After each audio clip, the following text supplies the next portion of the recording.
Hi guys! Magandang gabi.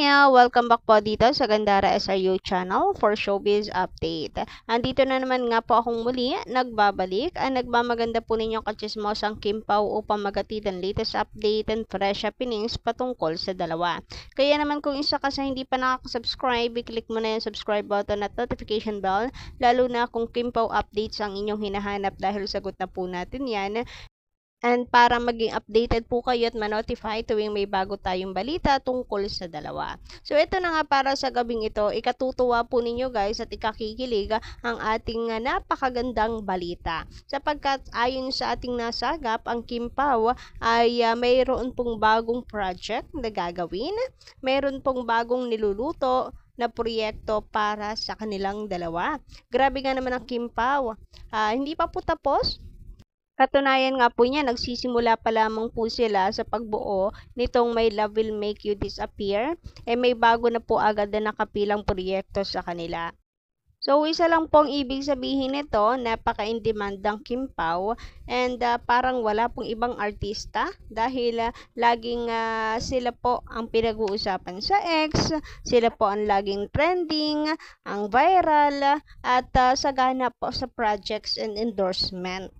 Kaya nga po nakakatuwa dahil kahit napaka-high-tech po ng schedule nila ay talaga namang nagkakaroon pa rin sila ng oras para sa kalusugan, sarili po nila at lalong higit sa lahat para sa isa't isa.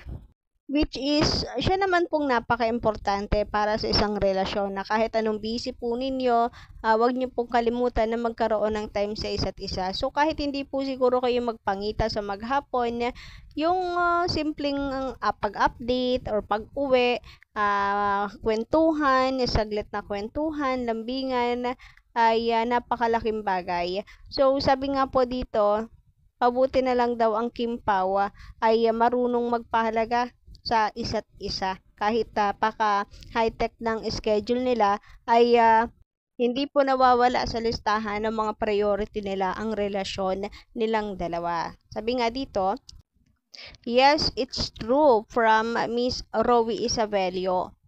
Kahit high-tech schedule ng Kim Pao, may time pa din sila sa isa't isa and syempre, more time bonding nila sa shooting and movie nila. Nako, sana nga po ay may mag-share ng BTS. Yun po yung inaabangan ko Pero baka hindi pa nga ngayon para hindi po masira ang diskarte ng movie po ng Kat din. Baka kasi sa Kim Pao po mag-focus yung usapan, masisira po yung diskarte ng team ng Hello Love Again. So, intay po tayo ng oras natin na mga kakimpaw and ibuhos po natin lahat pag oras na po natin.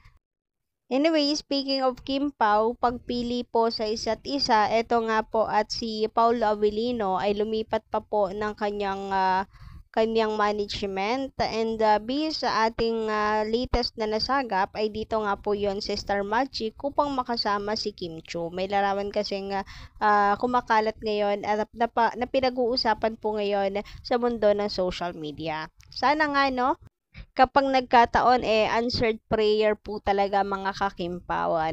Anyway, let's move on naman po mga kakimpaw sa next topic po natin na kung saan ay may bagong niluluto nga daw po proyekto para sa Kim Pao. So, hindi naman po nakapagtataka. Napakalakas ba naman po kasi ng Kim Pao? Sila po parati yung pinag-uusapan araw-araw sa mundo ng social media. Ika ko nga po, parang wala na pong ibang artista. Sila po yung matunog at mabenta. Kumbaga, panahon po ngayon ng Kim Pao. Kaya hindi nakapagtataka kung meron na po agad na nakapilang project for them. Hindi pa man po tapos ang My Love Will Make You Disappear. So, eto po ang good news na atin pong nasagap. Sabi dito, may isa pa palang project ang Kim Pao soon. Soon pa ang announce. I think after ng movie nila, i-announce yun. Kaya mag-ipon na kayo. Gagastos tayo next year. Taray! Ayaw talaga na maghihiwalay ng magjowa. Kaya wag niyo nang subukang i-partner sa iba. Silang dalawa mismo. Ayaw daw. Yes, nako, wag na wag. Dahil ang dami pong magwawala po talaga Makakatikim po talaga kayo ng milyong sampal mula po sa mga fans ng Kim Pao. We are not ready pa, syempre. At palagay ko naman, pagbibigyan po tayo. Kasi public demand to na matuturing. And sila rin, bahala sila rin po ang lugi pag di nila pinakinggan ang tinig ng milyong-milyong fans ng Kim Pao. Anyway, I'm hoping na another movie po ito. Subalit marami po ring nagsasabi na sana teleserye para mahabang panahon na mapapanood ang Kim Pao. Yung araw-araw mapapanood po ang dalawa. Kagaya nga po ng Linlang na talaga naman pong napakataas ng ratings. Nagpataob po sa kalaban. Agree din po ba kayo doon na teleserye na lang para araw-araw po natin napapanood ang Kim Pao or another movie para sa dalawa? Para makita ng taong bayan kung gaano karami ang mga Kim Pao fans na susugod sa sinihan. Meron kasi nagsasabi na peke lang yung ano na yan, mga ratings na yan, hindi totoo. So pag movie magkakalaman kasi dagsa ang mga tao And take note, may mga taga-ibang bansa pa na talagang umuwi po ng Pinas.